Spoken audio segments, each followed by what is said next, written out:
we're still kind of, well, we're not kind of, we're still in this coronavirus thing. And we just get a lot of questions and we see a lot of things.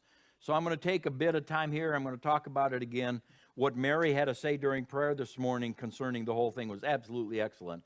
It was good. We'll probably tie it on to the coronavirus series, and maybe this ties into, I don't know, we'll see. There's just some things I have to talk about and continually keep in front of you because I see and sense so many Christians going the way of the world on this. And they're afraid, and they're nervous, and they're hunkered down, and even without the order, they don't want to leave their house, and it's really, in some ways, it's disappointing to me. Because like Mary said, this is opportunity for harvest. And when is the last time someone expressed a fear or a concern about the coronavirus to us, and we flipped that where it should be flipped, back to the Savior, back to salvation, back to what Jesus bought for us, which is health and healing, kicked the fear out of the conversation, and led it in a direction that would glorify and honor God in the middle of it. So many Christians that from what I'm getting, are not doing that. When's the last time you did it? When's the last time you talked to somebody and they were a little bit, putting out some apprehension and some fears, and you took it and you flipped it and said, this is absolutely nothing to be afraid of. We are bought by the blood, and if you're not, you can be. Let me pray with you. And once you're in covenant, God is greater than this thing, and he's given us promises concerning it. When's the last time you took the conversation, flipped it like that? Problem is, a lot of us are caving to the same fear of the world. And it's my job, it's Mary's job, to keep heralding, keep preaching, keep putting it out there. No, let's not go that way. If we think this is bad, what's going to happen when we really hit some tribulation things? Jesus said the pains of childbirth of the tribulation were going to increase as we got closer to the tribulation. So we know it's going to get worse, not better. And if we actually go into some of the tribulation, that's really going to be intense. If we can't handle this, what are we going to do then? Seriously, this is a good practice run. But I want to talk about it a little bit because the emotionalism, the sensationalism, what I call fear-mongering around this thing are over the top. Now, I'm not trying to belittle the facts and the figures.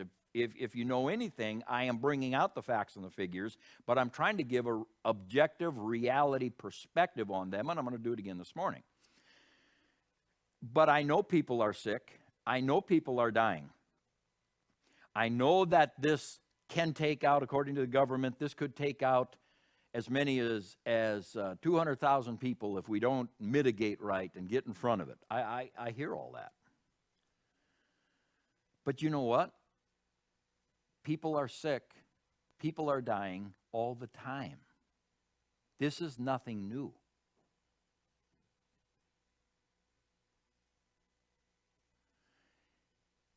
It's made like this is something brand new that's hitting us.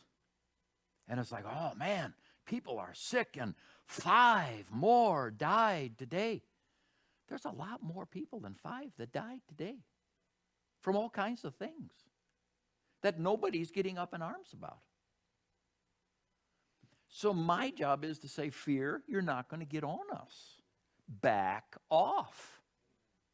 We're not going there. It's almost like psychological warfare that's being done on the nation.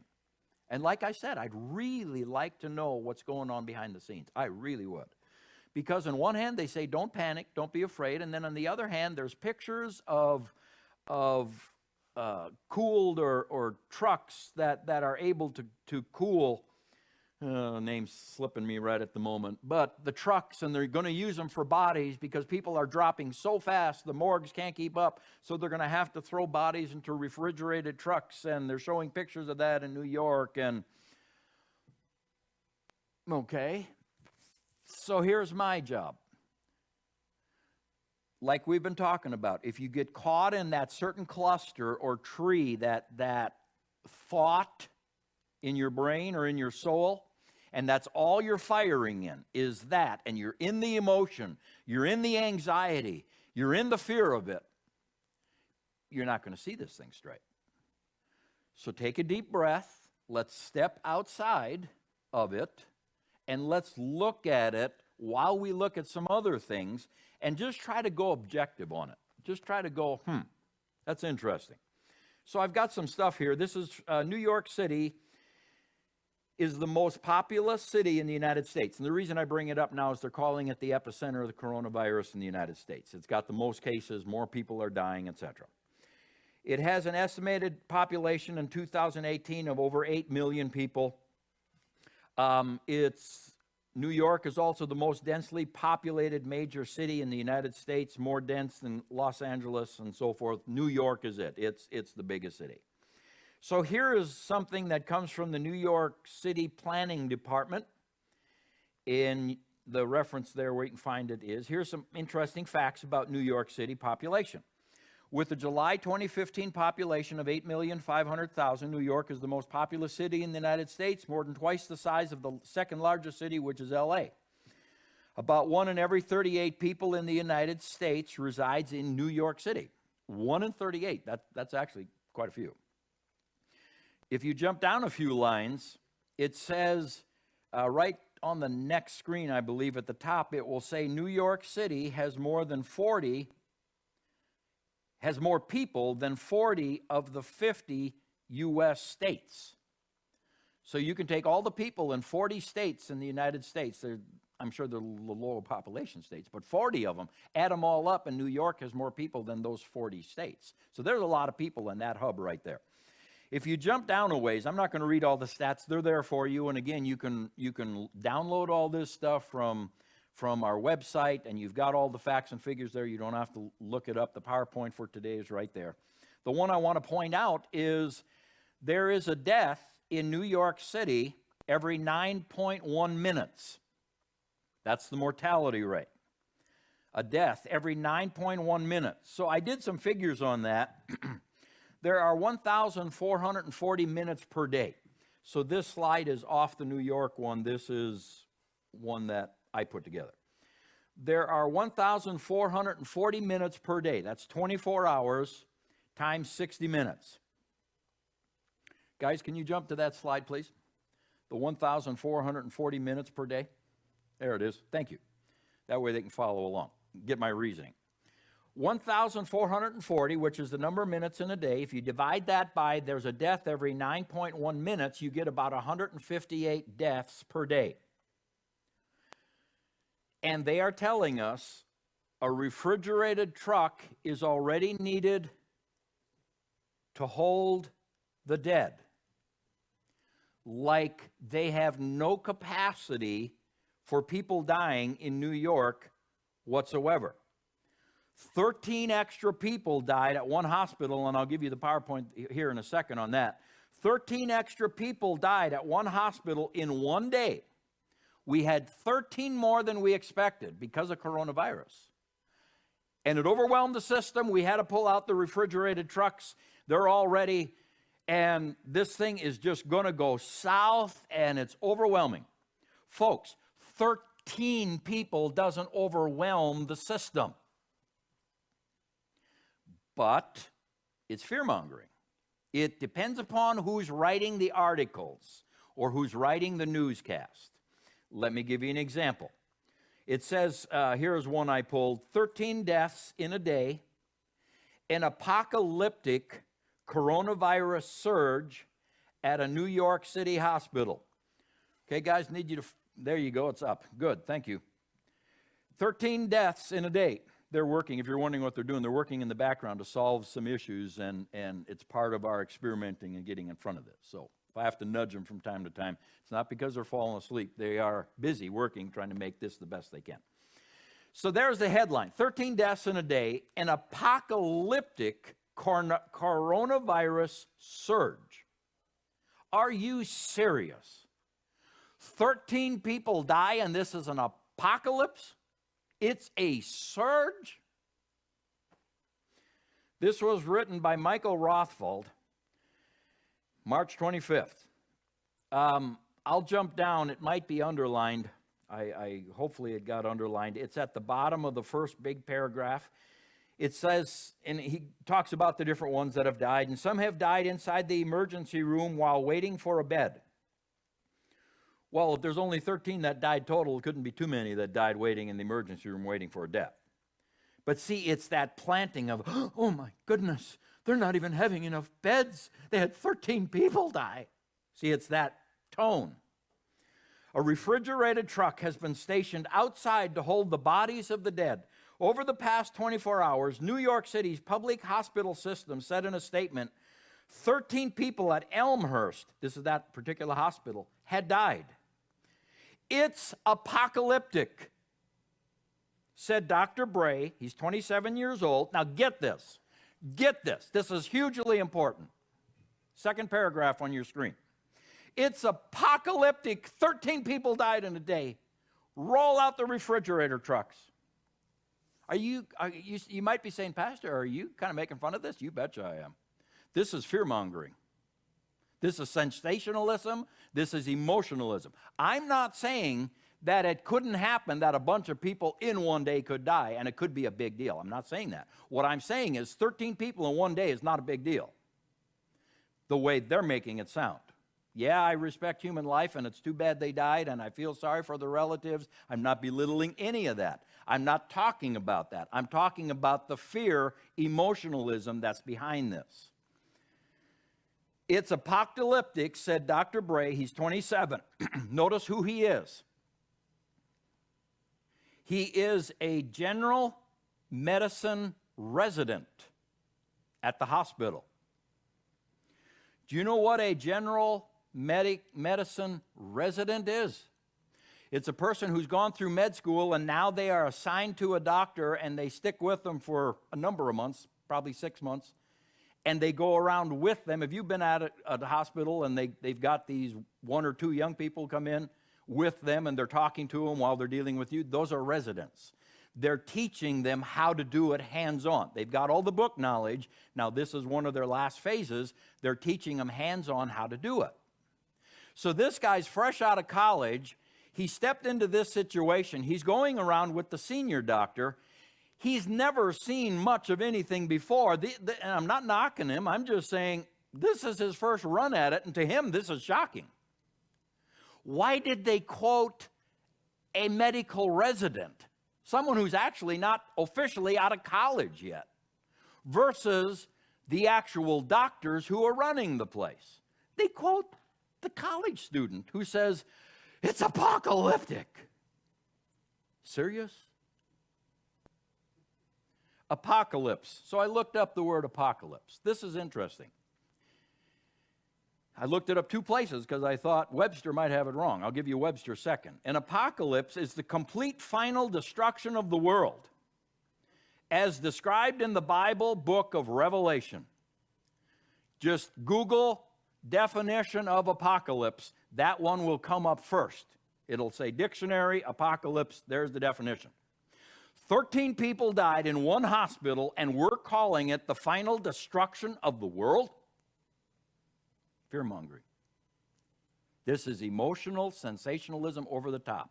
I heard someone this last week talking about how this culture in America has turned extremely emotional with the onset of the younger generation. It is all wrapped up somehow in a great degree to how I feel, rather than logic, rather than some of these things, how they play out. The culture is swinging quickly to how it makes us feel, and good or bad, right and wrong is determined on feelings and no longer standards, no longer morals, no longer facts. If it makes us feel wrong, it's got to be wrong. And they were talking about that, saying, you know what, this is goofiness. Well, I'm applying it right here. 13 people died, one hospital. The refrigerator truck is setting out front. We're headed into an apocalypse, end of the world. Actually, the word does come from the Greek. It is tied in. So here's how Webster said it. This definition of apocalypse: one of the Jewish and Christian writings of 200 BC He goes on talking about it. He ties it directly to the book of Revelation as a prophetic revelation. So the book of Revelation is the prime example of an apocalypse. A prophetic revelation, in other words, a prophecy, like the prophecy of Armageddon, is an apocalypse. That's what Webster says.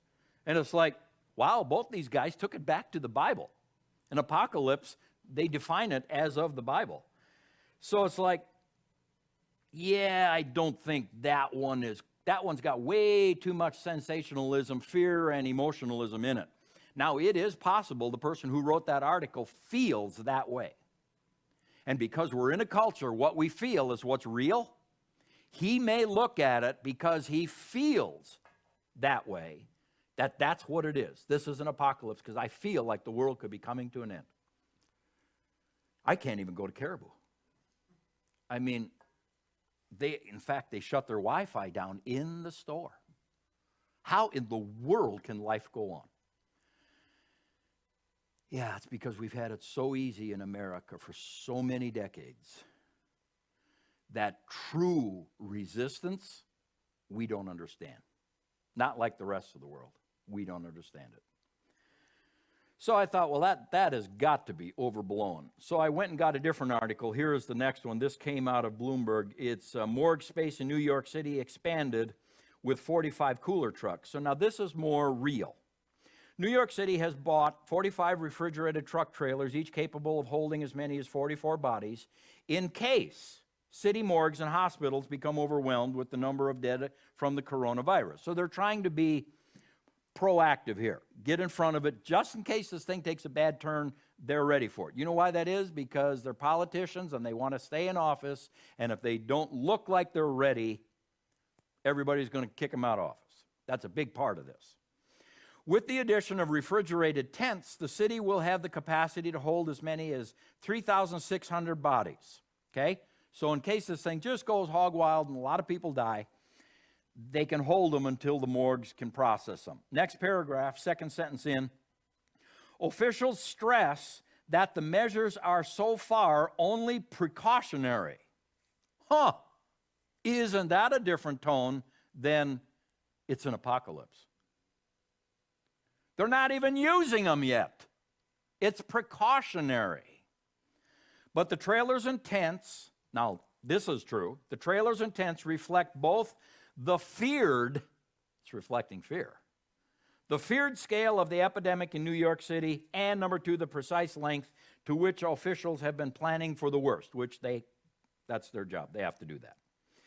Next paragraph's last line says, now the city's 5 morgues have a capacity of 800 to 900 people. Okay, whoa, hold the train. 800 to 900 people in the city's 5 morgues. That's what they've got a capacity to hold that many.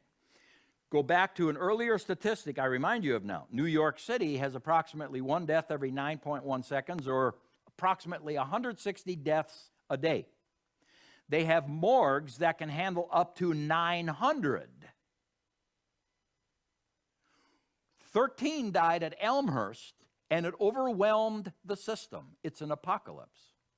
So it jumped from 160 to 173, and the morgues with capacity up to 900 couldn't hold them. See, that is flat out lying. It's flat out stirring up fear, and if you don't step out of the thought and the emotionalism and the panic and the anxiety, if you don't step back and look around at life and say, what is really real here? And look back in, you get caught up in this emotional sensationalism. That's not where Christians are supposed to live. So the fear of the Lord is the beginning of knowledge, and the fear of the Lord is the beginning of wisdom.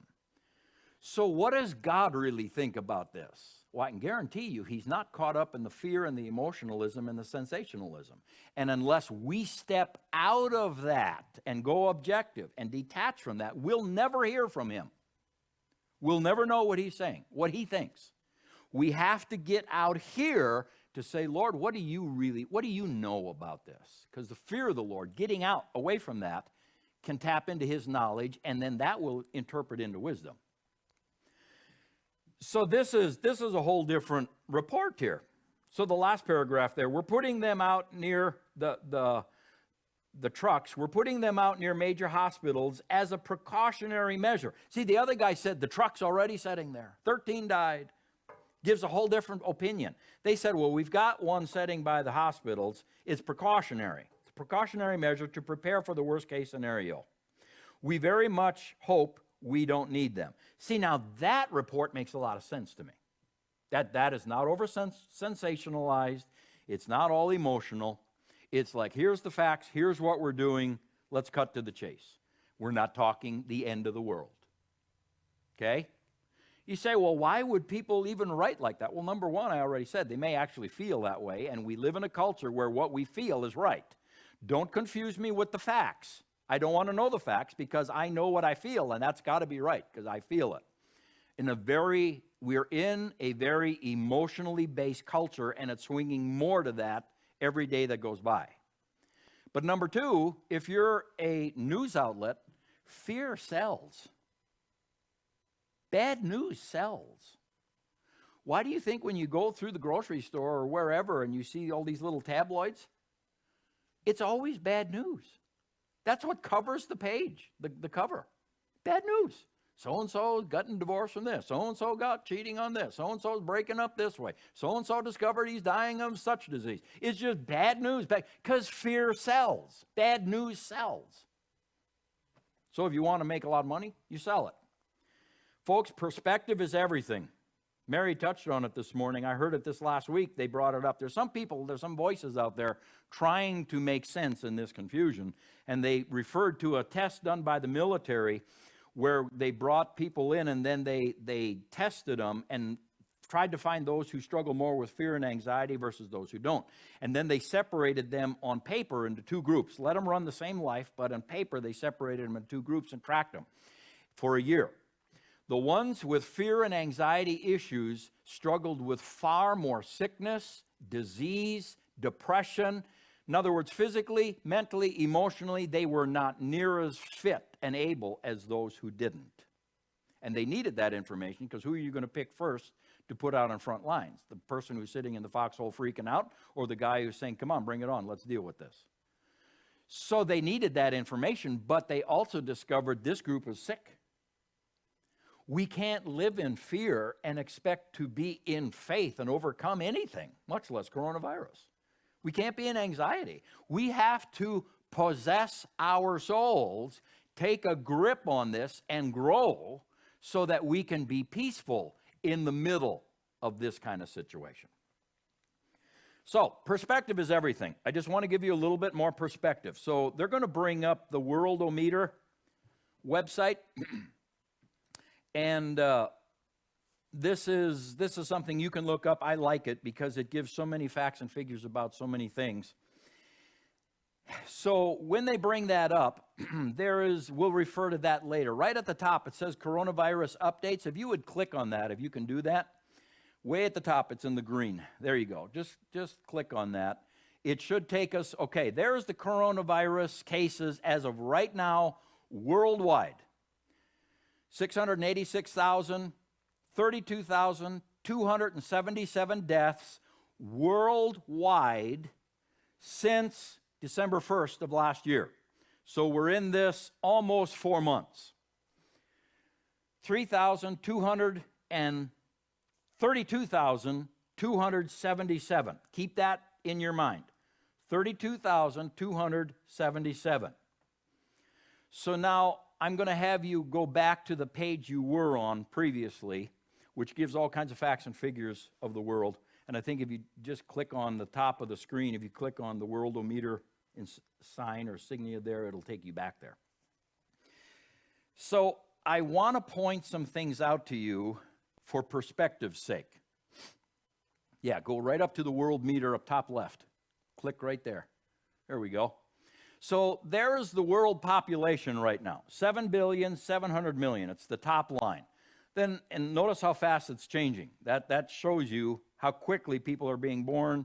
Second line is the births. Births today is the third line.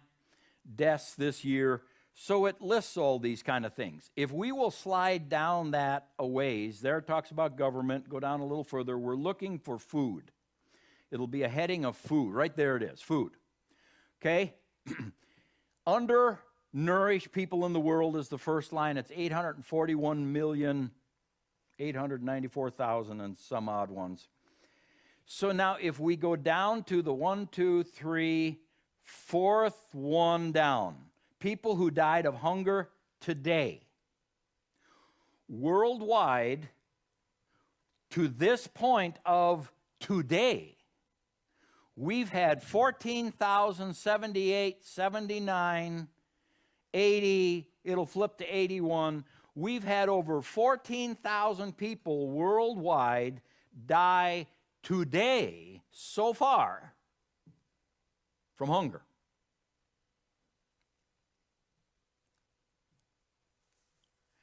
In a day, when you click on that line, it says people who died of hunger today. If you click on today, I think it'll go to this year. You just slide right over on the line.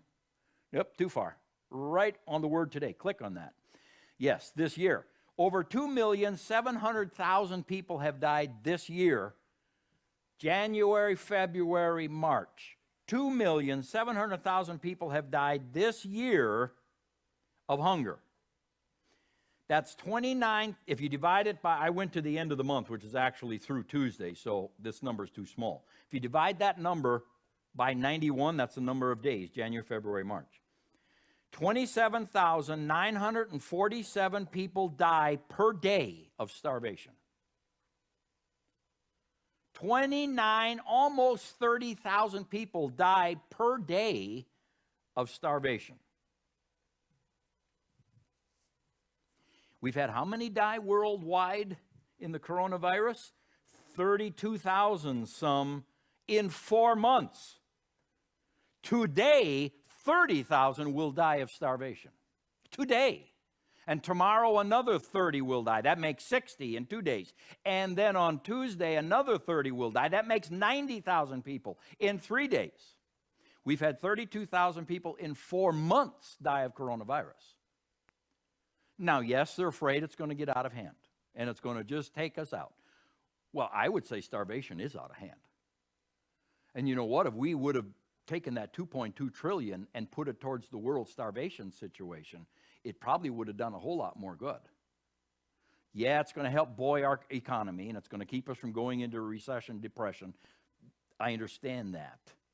But if the president would have brought up at the end of last year, I really feel like we should take $2.2 trillion and send it around the world to help people who are starving, dying at a rate of almost 30,000 a day. This isn't a pandemic. This is an epidemic. They would have tried to impeach him over it. They'd have thought he lost his rocker, fell off his chair, hit the head. He's goofy.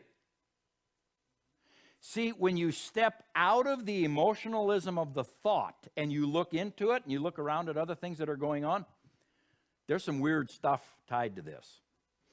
Take it down a little further. If you go back to that screen that's giving us the numbers, and you can just stay there if you want. We're going to go down to where it says water. There's environment, food, there's water. Deaths caused by water related to diseases this year, first 3 months of this year, over 203,000 people have died from not having good enough water. That's 2,239 per day are dying of not having good enough water. Health, go down a little further. I won't take too much more time on this. I'm just trying to show it to you. Second line down, seasonal flu deaths this year, 117,700. There are 1,291 people dying today of the flu. There was 1,291 people who died yesterday and the day before of the flu. But we had 13 corona death viruses in one hospital in New York, and it overwhelmed the system. It's apocalypse. See how stupid that sounds? That's ridiculous. There's more people dying today of the flu, and I just figured out the numbers on an annual basis. It's more in the winter than it is in the summer. But on an annual basis, this happens every day worldwide. 1,291 people die every day of the flu, every day of the year, worldwide. Abortion. If you can find the number, this one is just crazy. Abortions this year, right there, top of the, right there you got it. 10,295,000 this year have died of abortion. 10 million. What if 10 million people would have died of coronavirus January, February, March of 2020? Well, now we got a reason to freak out. But this is just a woman's right to choose. 10 million people have been killed. Click on the this year on abortions. Today, so far today, we're not even halfway through the day yet, 24 hours. Almost 54,000. It's 53, 9, 53, 54, 55, 56, 57, 58, 59, 60. That's how many babies are dying of abortions right now. If you just look down, I'll just give you the figures, we'll jump on. Smoking kills 13,285 per day around the world. Alcohol kills 6,646 per day around the world. Suicides kill 2,849 per day around the world. You have to see this to believe it. Right at the bottom, second from the bottom, it says 96,901,000,000, and look at the numbers go. It's tens of thousands, about as fast as you can count. 10, 20, 30, 40, 50, 60. That's 10,000s. Money spent on illegal drugs this year, worldwide. That's just kind of like, wow. HIV, AIDS, kills 4,400 people a day. And by the way, I looked it up. I have it here. I'm not going to show it to you. HIV and AIDS is transmitted 5 ways: through blood, semen, rectal fluids, vaginal fluids, breast milk. So of the 5, there's 2 that blood and breast milk. The other 3 are sexually transmitted. Why is this not a pandemic? Why is this not an epidemic? We're losing 4,400 people a day to this, most of which are sexually transmitted. Why is this not being squashed and squelched? Because we like it. It's our sin. You got to have your sin. I mean, come on, Pastor. Don't stop us from our sin. It's our lifestyle choice.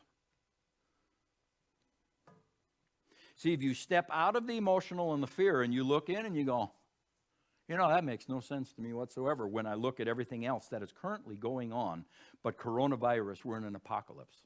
No, we're really not. It's fear-mongering, it's sensationalism, it's that whole realm. I've got something, I'm not going to go through it. It steps you through it real well. Lindsay did a really nice job on what is $2.2 trillion. It explains it and gives you pictures for it and so forth. It's really good. I'm not going to go through it. If you take $100 bills and stack them up about 3 feet high on a pallet, and then again $100 bills, so you get 2 pallets high, and then you do it again 2 pallets high. It's about 7 feet high. Again, it's 3 point. His figures there, it brings it to close to 7 feet on his figures. You have to read it through. It will cover to put 2.2 trillion $100 bills. In other words, $100 bills that equals $2.2 trillion. It will cover a space of about 2.2 acres. Pallets. It's larger. It compares it to a football field. It's way larger than a football field. A football field is about 1.3 acres. This is 2.2 for 1 trillion. So literally 2.2 trillion is $100 bills stacked 7 feet deep, approximately, on pallets, 4 inches for the pallet, each one, that deep, lined up in rows, covering almost 5 acres of land, 4.8 acres. Not $1 bills, $100 bills. That's a lot of money. I'm not in charge. Not saying they're making the wrong decision. Not saying that. All I'm saying is we are taking drastic measures on one thing. And I'm not saying we shouldn't take them, but then why are we not taking drastic measures on other things that are actually killing way more people? And when coronavirus subsides, these other figures just keep on marching. And we're doing nothing about it. In comparison. I know we're always doing something, but in comparison, we're doing very, very little about it. So, perspective is everything, folks. We are going to stay out of fear. We are going to get through this. Life is going to go on. But your subconscious is scanning for truth. Keep giving it truth. Don't let it get locked up in just a certain way of thinking.